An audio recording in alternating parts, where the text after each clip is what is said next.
अक्सर ऐसा देखा जाता है कि कड़ी मेहनत के बाद भी लोगों को आर्थिक तंगी का सामना करना पड़ता है और उन्हें सुख समृद्धि की समस्या लगातार बनी रहती है।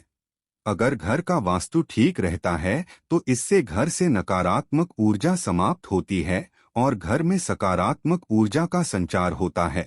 अब आपके मन में यह सवाल जरूर आ रहा होगा कि इस दोष से छुटकारा कैसे पाया जाए। वास्तुशास्त्र का मानना है कि कई बार घर में कुछ ऐसी चीजें पड़ी होती हैं जिसकी वजह से घर में नकारात्मक प्रभाव देखने को मिलता है। इनकी वजह से घर में अशांति भी बनी रहती है, इसलिए ऐसी चीजों को घर में नहीं रखना चाहिए। तो चलिए जानते हैं 5 कौन सी ऐसी चीजें हैं जो घर में नहीं रखनी चाहिए।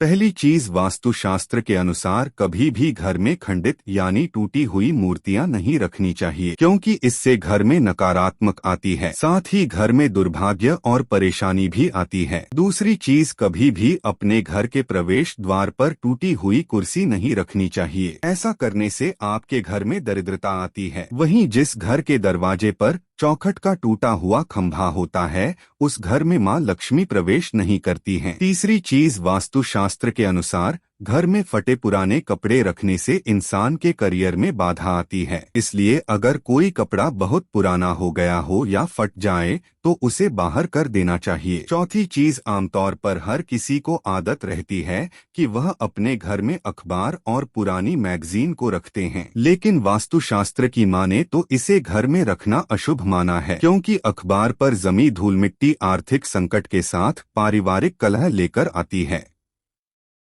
इसलिए इनके इकट्ठा होने से पहले ही इन्हें बाहर कर देना चाहिए। पांचवी और जरूरी चीज, घर के अंदर कभी भी कांटेदार पौधों को नहीं लगाना चाहिए, इससे घर में नकारात्मक प्रभाव बढ़ता है। इसलिए इस तरह के पौधे को घर से बाहर ही लगाना सही होता है। तो ये थी कुछ 5 महत्वपूर्ण चीजें जो घर से बाहर रहे तो ही अच्छा है।